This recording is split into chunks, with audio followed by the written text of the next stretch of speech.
Para ponernos en contexto de esta temática de análisis forense informático, vamos a ver los distintos puntos de vista que la tecnología puede tener en un delito. Por ejemplo, desde el punto de vista del uso, un dispositivo puede verse involucrado en un delito. Es decir, en un crimen, el asesino puede tener un teléfono móvil, un ordenador, etcétera, que puede tener información valiosa a la hora de esclarecer el juicio y esclarecer el caso. También puede verse el dispositivo, puede ser el propio canal a través del cual se comete el delito. En este caso podría ser un ordenador a raíz de una técnica de hacking, por ejemplo, cuando un hacker entra en una empresa y roba información confidencial dentro de ella. Entonces ese ordenador podría ser el canal tras el cual se comete el delito. Un dispositivo puede, desde el punto de vista de la persona, puede pertenecer a la víctima o puede pertenecer al delincuente. Y desde el punto de vista del ámbito, un dispositivo puede verse en un entorno empresarial o en un entorno personal. Y el análisis forense se puede utilizar para, básicamente, analizar un dispositivo informático y lograr aclarar qué es lo que ha ocurrido en cualquier tipo de casuística. El análisis forense es una técnica de extracción de datos, extracción de información de un dispositivo informático, preservando la veracidad de esa información extraída. Tenemos dos ámbitos, dos enfoques del análisis forense. El primero es incidentes de seguridad, que son los llamados incidentes relacionados con el hacking, que puede ser robo de información, intrusión en redes empresariales, espionaje, defacement, que esto es cambiar la apariencia de una página web, por ejemplo, etc. Y tenemos el otro enfoque del análisis forense, que es el orientado a delitos. Por ejemplo, delitos de sangre, secuestros, delitos relacionados con menores, etc. ¿Cuál es el objetivo de un análisis forense?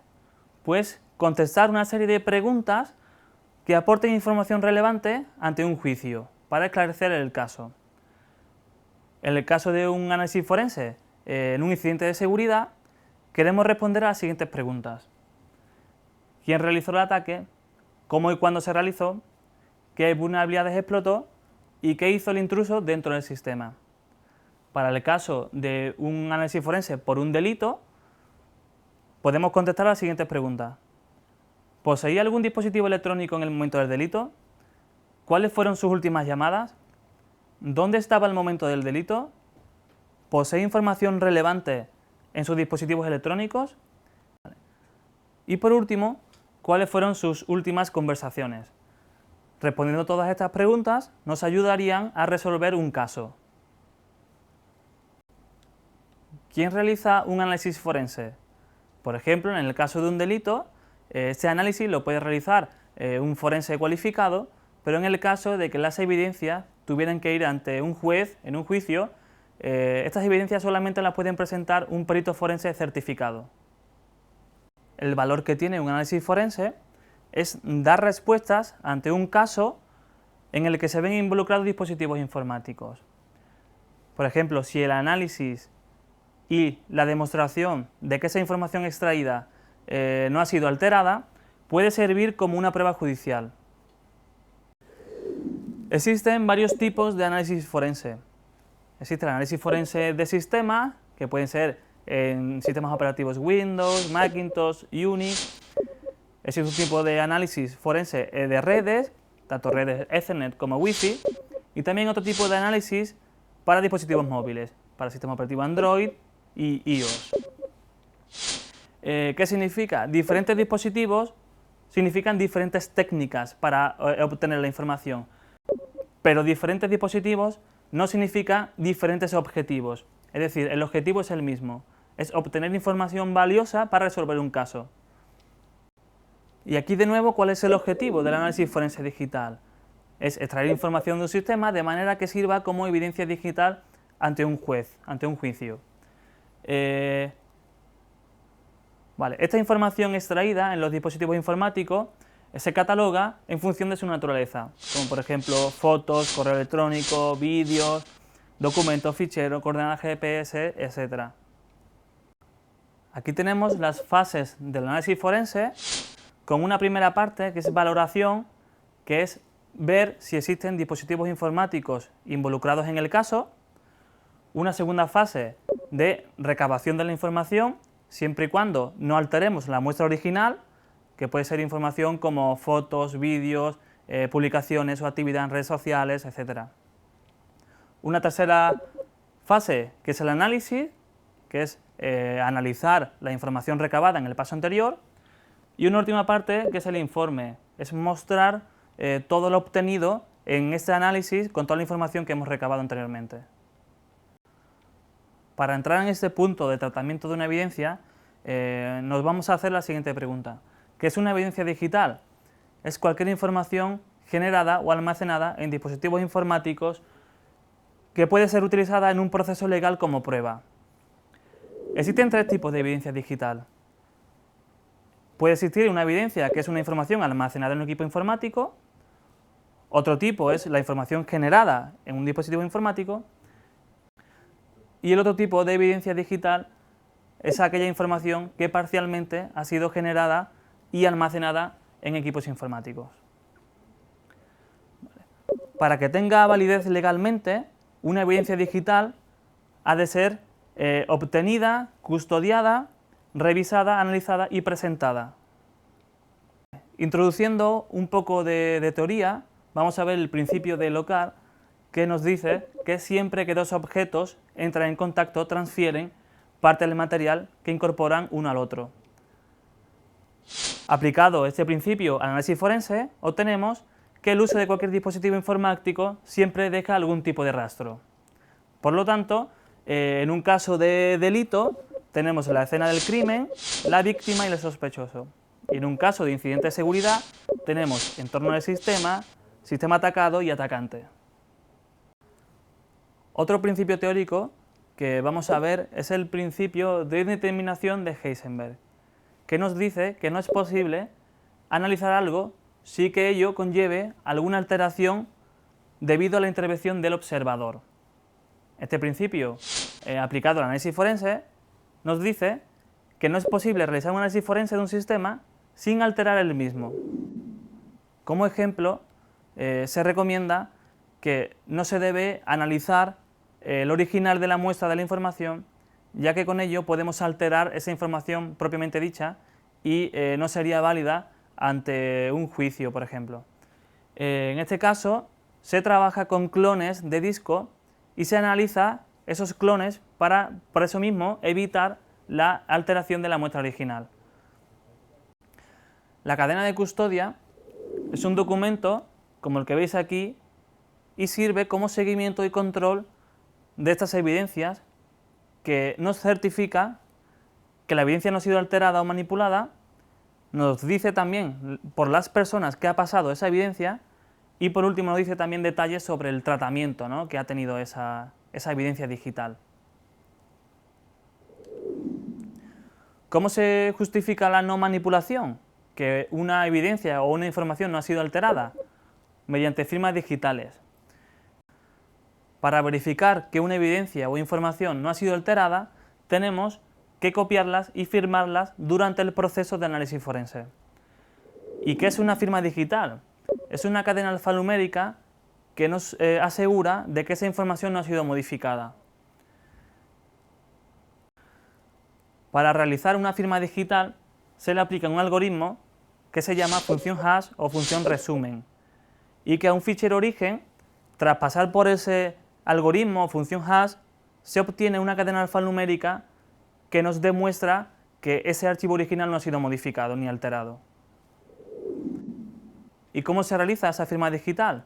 Pues hoy en día existen gran cantidad de herramientas, una de ellas pueden ser la herramienta HashMyFile, HashCalc, también software dedicado a la clonación de discos duros como FTK Imager y DD, además de clonarte el disco duro, también te calcula esa función hash.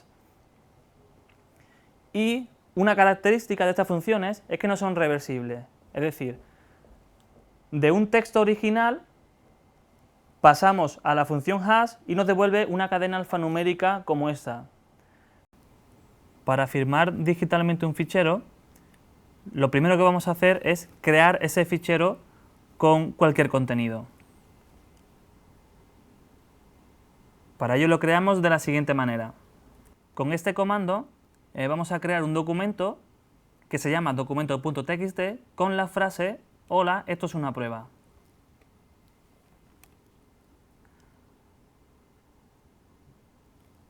Para calcular el hash MD5, es decir, para calcular la firma digital de este documento, vamos a realizar el siguiente comando.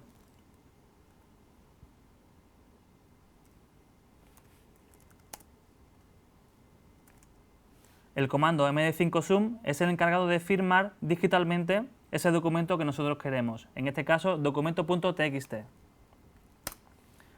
Como observáis, nos ha devuelto una cadena alfanumérica que sería la firma digital del documento. Anotamos esa cadena alfanumérica y modificamos el archivo original.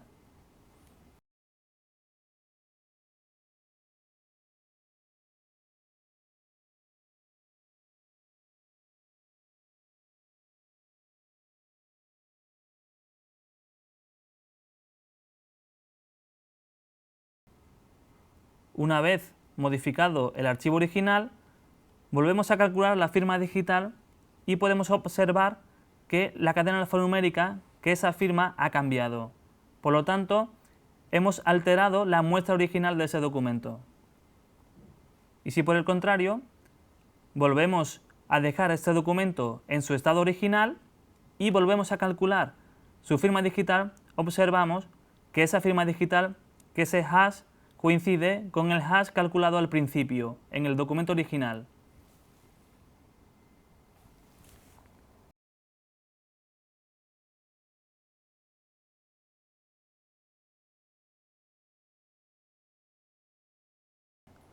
Tenemos dos tipos de entorno de análisis.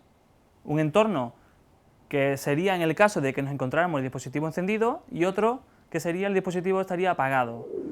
En el caso de que nos encontráramos un dispositivo encendido, se llamaría análisis en caliente, que podemos recoger la información de la memoria volátil, pero por el contrario, sería fácilmente que nosotros, con nuestra interacción, contamináramos el sistema. Si por el contrario nos encontráramos un sistema apagado, se llamaría análisis post-mortem, solamente podríamos recopilar la información persistente en el sistema, pero no alteraríamos ninguna información de la memoria volátil de este dispositivo debido a nuestra interacción. Entonces, si la máquina que nos encontramos o el dispositivo que vamos a analizar lo tenemos encendido, ¿qué sería recomendable? ¿Apagar el sistema o analizarlo encendido? Pues esto sería dependiendo del caso, porque si apagamos ese dispositivo perderíamos información de la memoria volátil, pero por el contrario, si no apagamos el dispositivo, si lo analizamos en caliente, podríamos alterar la información debido a nuestra interacción. Y aquí nos encontramos varios tipos de datos, como datos volátiles, como puede ser servicio en ejecución, usuarios autenticados, ficheros en uso, procesos de memoria. Tenemos otro tipo de datos que son los no volátiles, que son los persistentes, que puede ser ficheros, documentos, logs, datos transitorios como la memoria, la caché y por último datos frágiles como archivos temporales. ¿Y la volatilidad qué es? La volatilidad es la persistencia en tiempo de una información en el sistema. Por ejemplo, tenemos los siguientes elementos de un sistema ordenado por prioridad. Como podemos observar en este gráfico, sería prioritario analizar los elementos como registros y caché, memorias volátiles, conexiones, procesos en ejecución, porque son elementos transitorios, es decir, tiene una corta duración en el sistema. Por lo tanto, estos cuatro elementos, registros y caché, memorias volátiles, conexión y procesos en ejecución, serían información volátil que podría desaparecer y podría verse alterada debido a nuestra interacción y en el tiempo de duración de esa información en el dispositivo.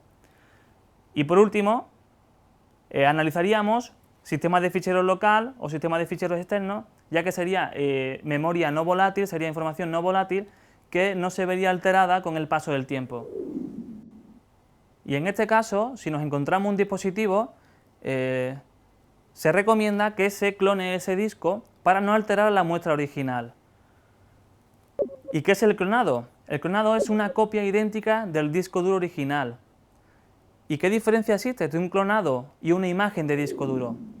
Pues por ejemplo, una imagen de disco duro solo almacena los ficheros, mientras que un clonado de un disco duro almacena información como tipo de sectores o otro tipo de información relacionada con ese disco duro. En esta práctica vamos a clonar un pendrive. Para ello, el primer paso será conectar ese pendrive a clonar en el dispositivo, en la máquina, y justo después vamos a ejecutar el comando fdisk -L para ver los dispositivos que están conectados. En ese paso vamos a seleccionar el pendrive que hemos conectado, que en este caso sería /dev/sdb1, y una vez que tenemos identificado ese pendrive, el resultante información que hemos obtenido del comando fdisk, vamos a clonarlo.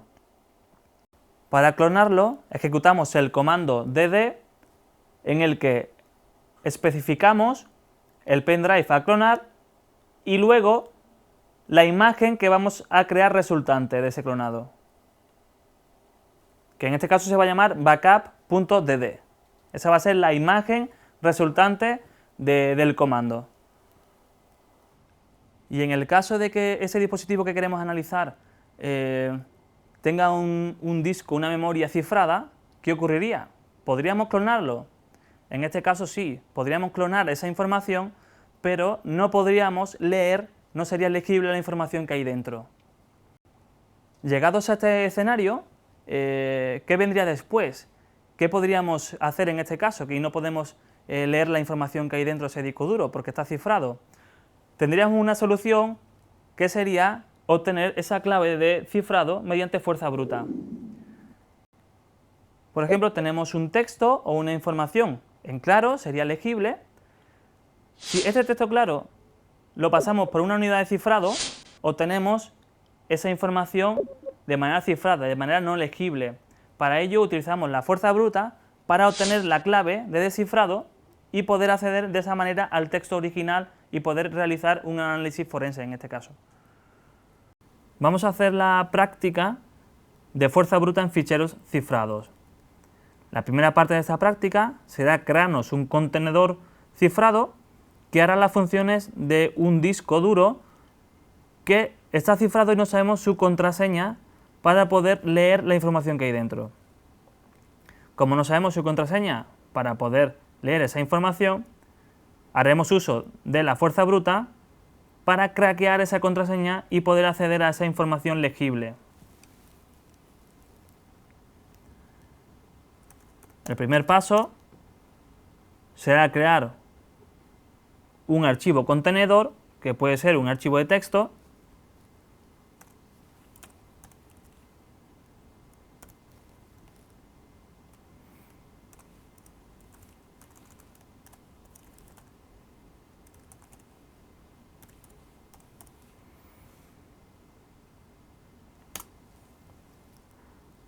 nos hemos creado un archivo que es contenedor.txt. Para cifrarlo, para crear ese contenedor, vamos a utilizar la herramienta TrueCrypt.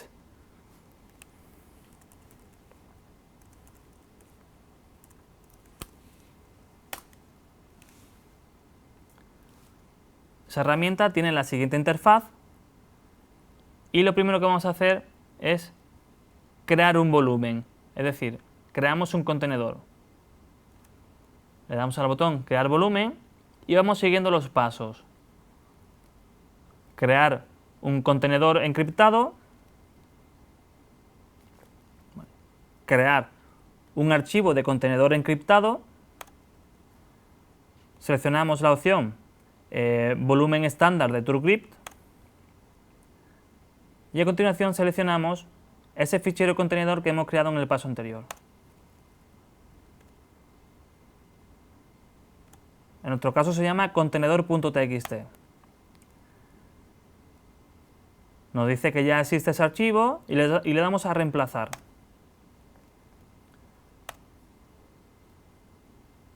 En las opciones de encriptación, seguimos hacia adelante, lo dejamos como está. Y en el tamaño del volumen seleccionamos, por ejemplo, 4 megabytes. A la hora de meter un password, como vamos a craquear ese password mediante fuerza bruta, vamos a introducir una contraseña que sea muy fácil de adivinar. Por ejemplo, 132.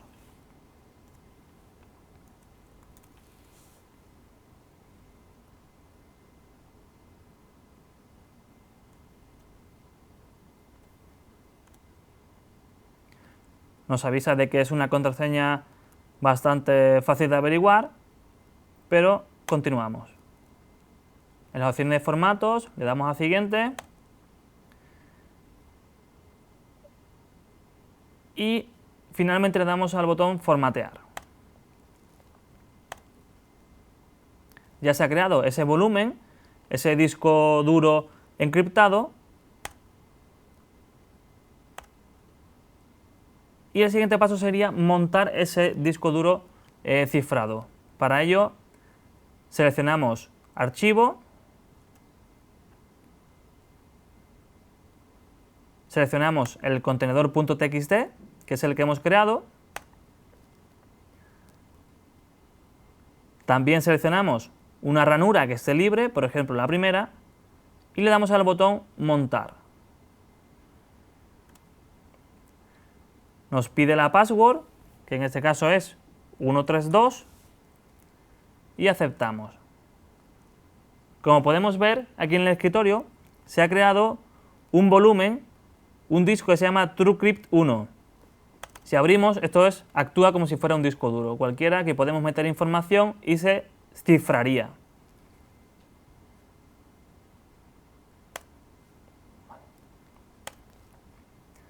La segunda parte de la práctica es imaginaros que no sabemos cuál es la contraseña y mediante un ataque de fuerza bruta vamos a intentar averiguarla. Para ello utilizaremos el comando truecrack. El comando a introducir será el siguiente.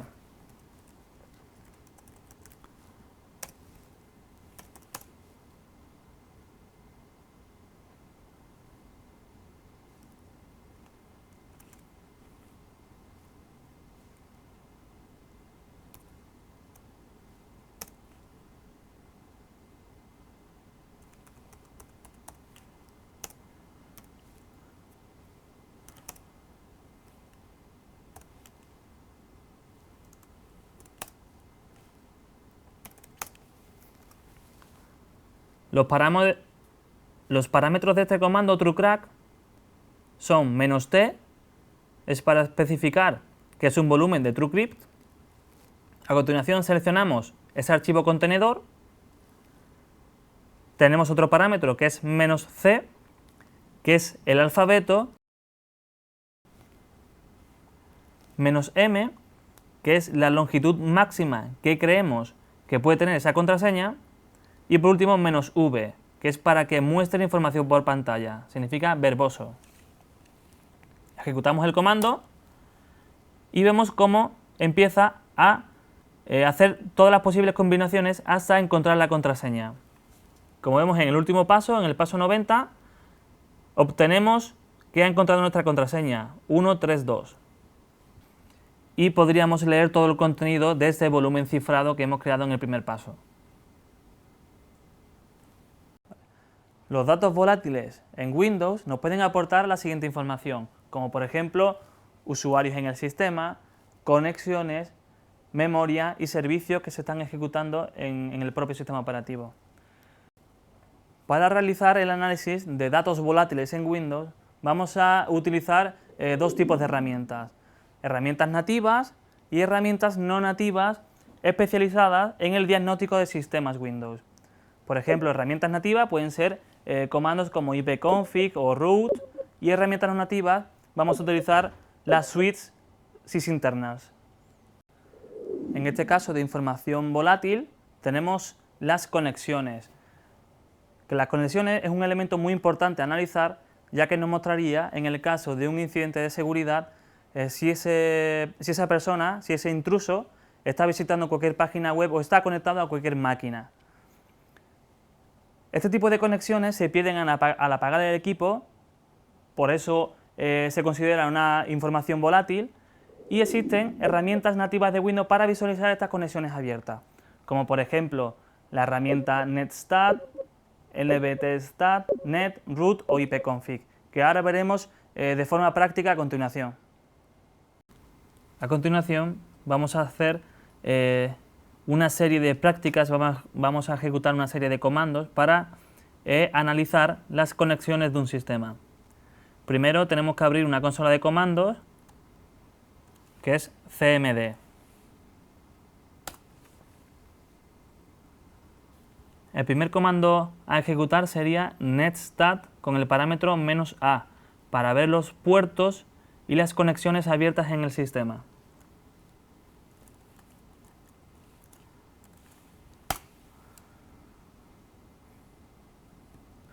Como resultado podemos ver los protocolos y el estado de los puertos, si están en escucha o si están en espera.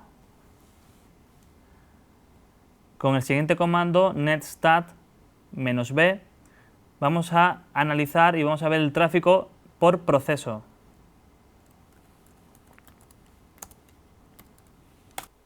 Después de ejecutar ese comando, podemos observar cómo el proceso de Google Chrome, de ese navegador web, está realizando conexiones a una página web.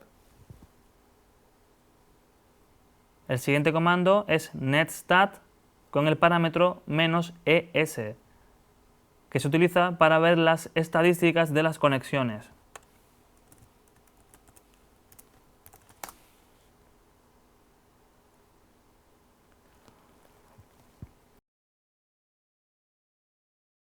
Como podemos observar en el resultado, aparecen estadísticas de IP versión 4, como los paquetes que se han recibido, los paquetes que se han descartado, la salida de las respuestas, los fragmentos creados, etcétera, etcétera.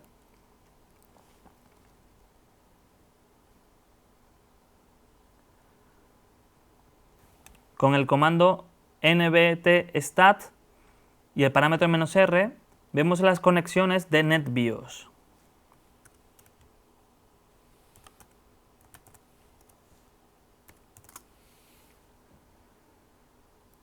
En el siguiente comando, nbtstat con el parámetro -c, veremos la caché de NetBIOS.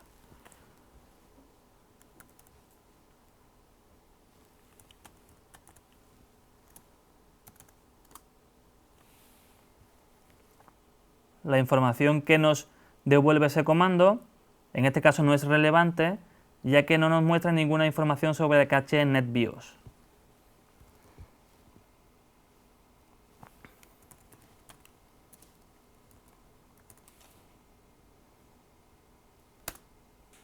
El siguiente comando, que es root con el parámetro print, nos va a mostrar información de configuración de la red. En este caso nos va a mostrar la tabla de enrutamiento, tanto en versión IPv4 como en versión IPv6.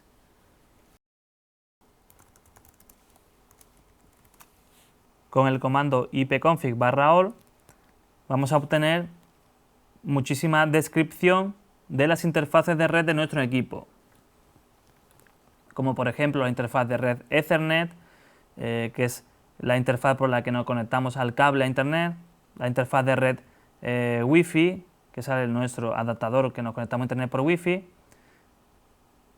En el caso de nuestra interfaz de red por Ethernet, estamos conectados a internet y podemos ver información como la dirección IP que tenemos, la máscara de subred, la puerta de enlace, etc.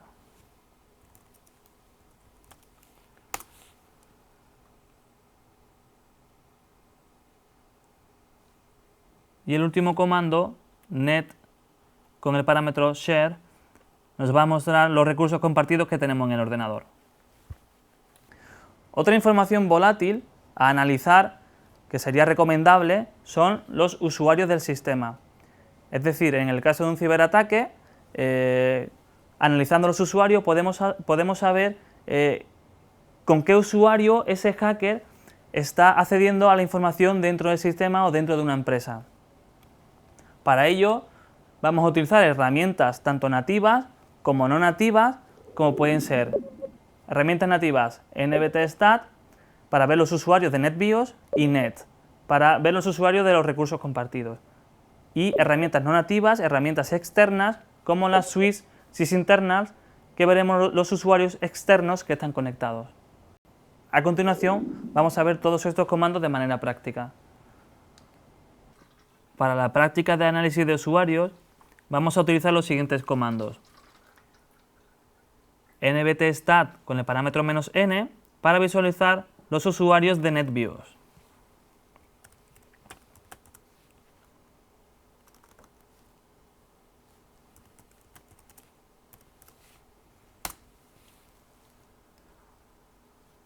Como aparece por pantalla, veremos que el usuario en este caso sería IncibePC, que sería el ordenador en el que yo estoy ejecutando ese comando ahora mismo. Para ver los usuarios de recursos compartidos, utilizaremos el comando netusers.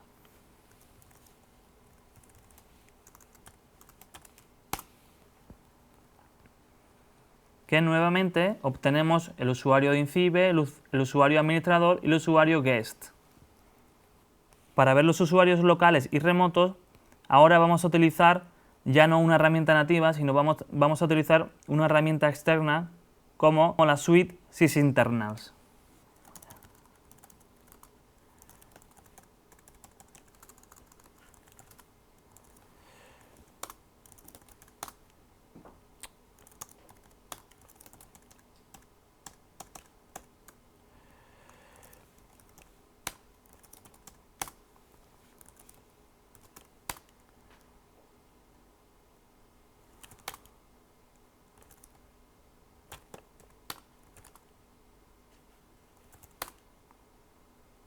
Y vamos a ejecutar la siguiente ruta, el siguiente programa que aparece por pantalla.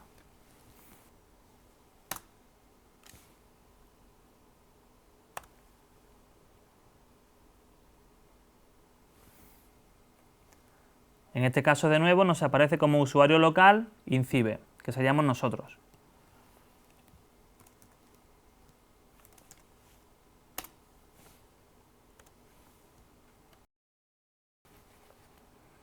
Para ver el identificador de usuario, ejecutamos la siguiente ruta que aparece por pantalla.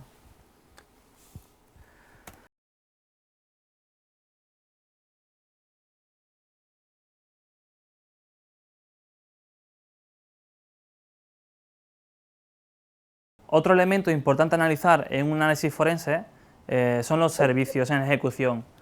Esta información es volátil y debemos analizarla antes de apagar el equipo, ya que nos podría mostrar, en el caso de un ciberataque, si un hacker está ejecutando un malware en esa empresa, por ejemplo, a la hora de robar información o a la hora de destruir esa información, por ejemplo, que esté diseñada a esa funcionalidad. En la práctica vamos a utilizar herramientas externas para ver los servicios y los procesos que se están ejecutando en el sistema. Vamos a utilizar la herramienta Swiss sysinternals para ver esos servicios y procesos en ejecución y también los eventos propios del sistema operativo. Para hacer la práctica de análisis de servicios, vamos a ejecutarlo con la herramienta Swiss sysinternals, esa herramienta externa que no viene nativamente con Windows. Para ver los servicios que están en ejecución en el sistema, podemos ejecutar el siguiente comando de la suite sysinternals que se llama psservice.exe.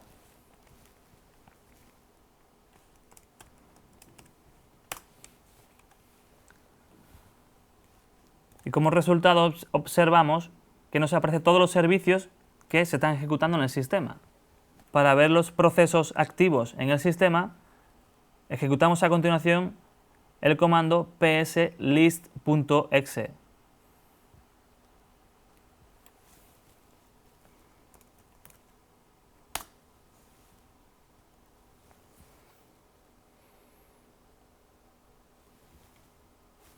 Y como resultado te muestra todos los procesos activos que se están ejecutando. Y por último, con el comando ps-loglist veremos los eventos del sistema operativo.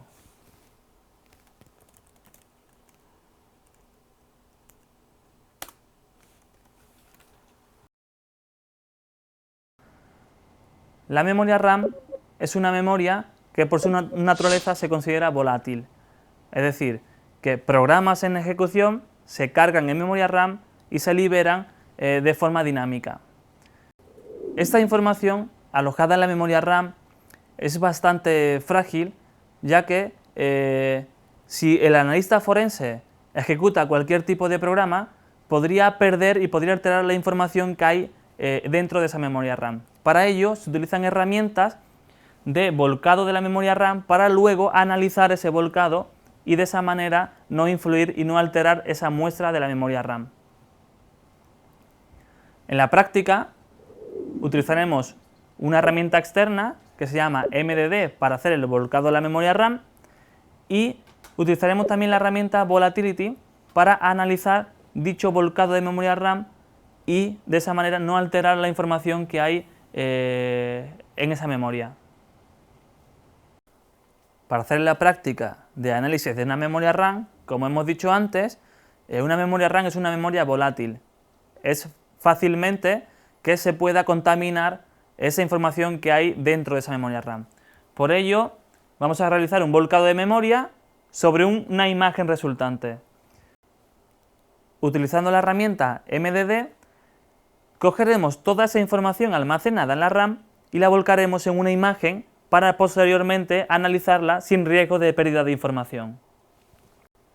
La herramienta MDD para hacer el volcado de la memoria RAM tiene la siguiente nomenclatura: el ejecutable MDD seguido del parámetro "-o", que significa el archivo de salida que vamos a tener resultante, y luego el nombre de esa imagen resultante donde se va a guardar toda la información contenida de la memoria RAM.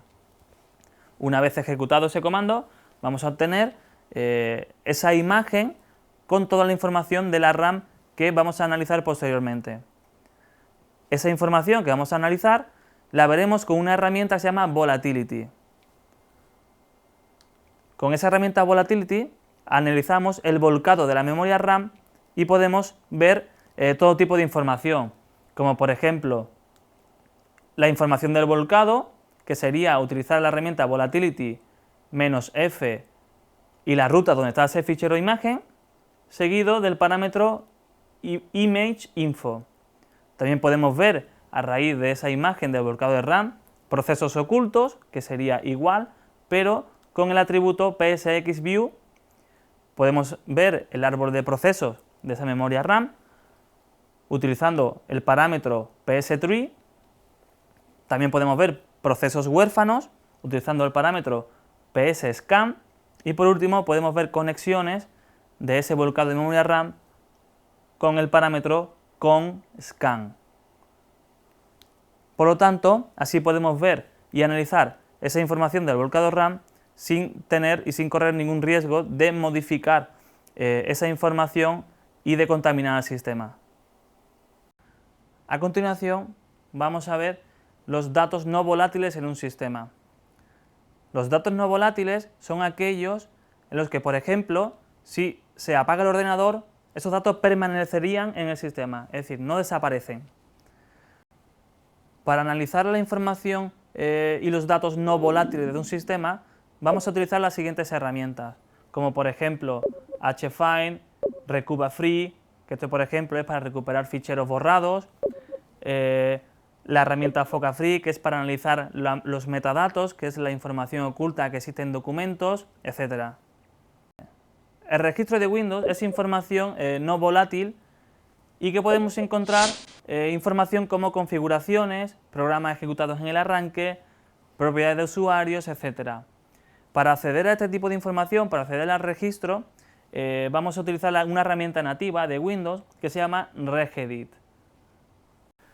Para analizar el registro de Windows, vamos a utilizar la herramienta Regedit, que se encuentra en la ruta c:/windows/regedit.exe. En esta herramienta podemos analizar tanto configuraciones del usuario actual como configuración de otros usuarios y configuraciones del sistema, entre otras cosas. Para ver los registros de configuración del usuario actual, abrimos el siguiente enlace. Para ver los registros de configuración de otros usuarios, abrimos el enlace.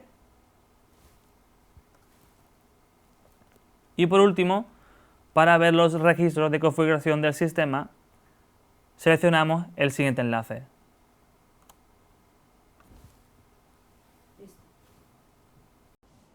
Otra información no volátil importante a analizar en un caso sería el historial de navegación. Tenemos un ejemplo bastante reciente, el caso de Germanwings, del piloto que estrelló el avión en los Alpes, y que se inició una investigación y los analistas forenses investigaron su ordenador y miraron el historial de navegación para poder de esa manera esclarecer el caso y ver qué ocurrió finalmente con ese piloto. A continuación vamos a hacer una práctica y vamos a acceder al historial de navegación de un navegador web. Para hacer la práctica de análisis de la historial de navegación podemos acceder a la ruta donde se guarda esta información dependiendo de cada navegador utilizado.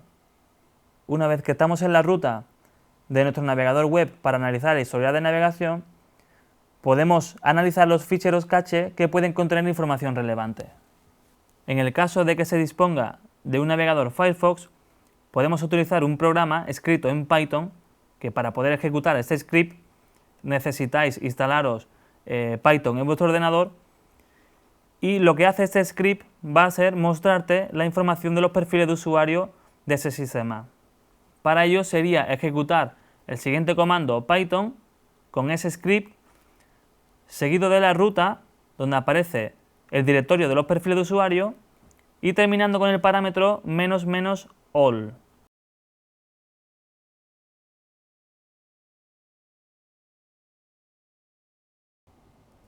Otra información no volátil, en este caso sería los ficheros temporales. Los ficheros temporales sería interesante analizarlos porque podrían revelar hábitos de navegación de la persona que se querría investigar.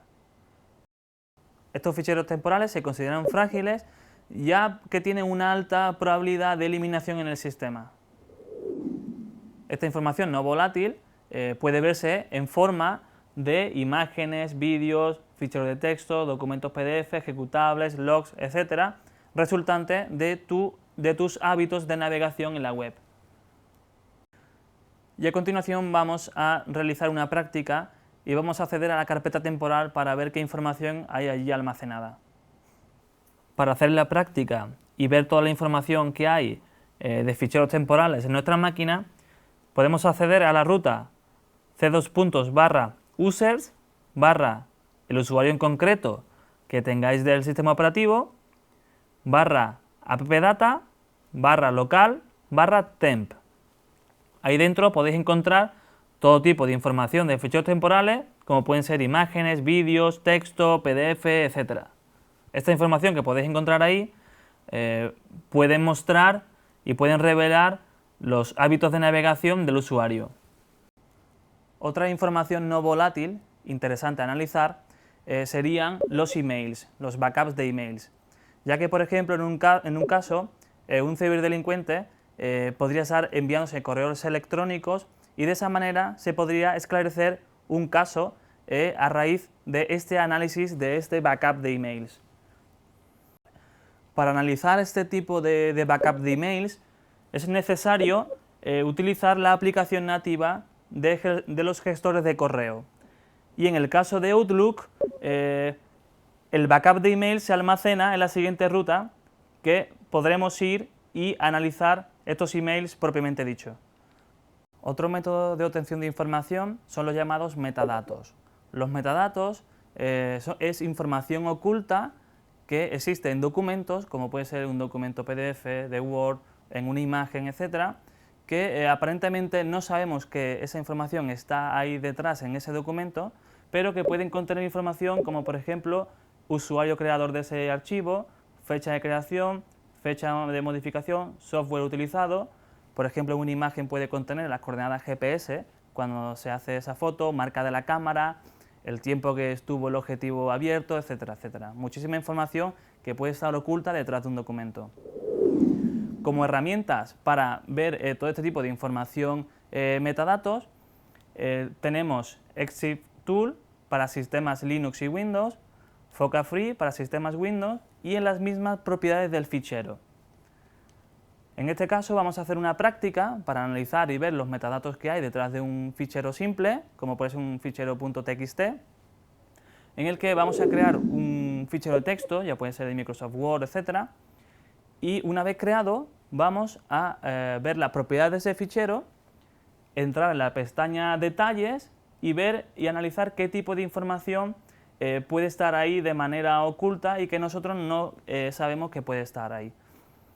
Por lo tanto, una vez visto este tipo de información que puede no interesarnos, que esté detrás de esos documentos, existe una opción, un link que aparece en las propiedades del fichero, que es Remove Properties and Personal Information. Si clicas en este link, te borrará esa información oculta asociada a esos metadatos de estos documentos. Cuando eliminamos un documento, un archivo, en un sistema, su contenido no se elimina como tal, sino que permanece en el sistema y se puede recuperar.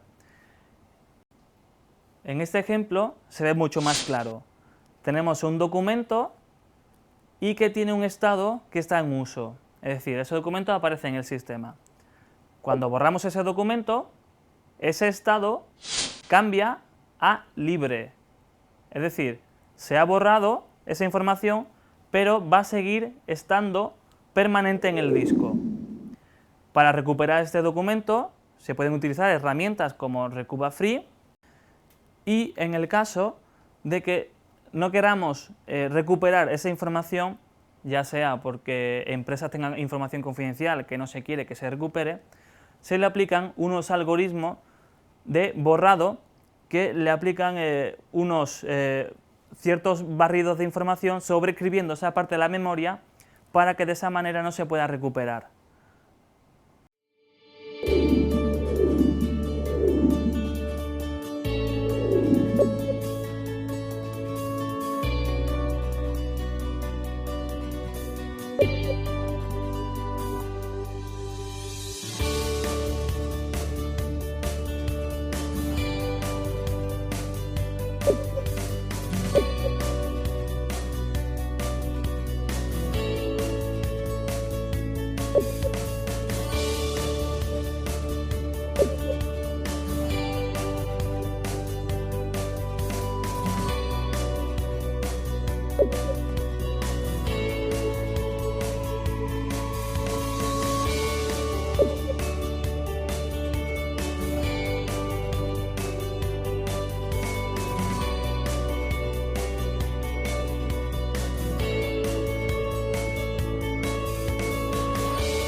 Este taller y el resto de jornadas forman parte del eje quinto, Programa de Excelencia en Ciberseguridad, dentro del Plan de Confianza Digital del Ministerio de Industria, Energía y Turismo, que está llevando a cabo desde INCIBE, para la promoción y captación de talento en ciberseguridad. Si te gusta la ciberseguridad y quieres profundizar en este tema, desde el Plan de Confianza Digital se están desarrollando las siguientes actividades. como por ejemplo formación especializada en ciberseguridad, son cursos MOOC, son cursos online que se desarrollan a través de una plataforma de formación de INCIBE, que es la dirección formación-online.incibe.es. Máster en ciberseguridad orientado a titulados universitarios, un programa de becas anuales orientado tanto para titulados universitarios como para titulados de FP. Si queréis saber más información acerca de estas becas, podéis visitar la página www.incibe.es/convocatorias/ayudas. Y por último, el evento en ciberseguridad Cibercamp. Cibercamp es el evento internacional en ciberseguridad de INCIBE para identificar, atraer y promocionar el talento joven en ciberseguridad.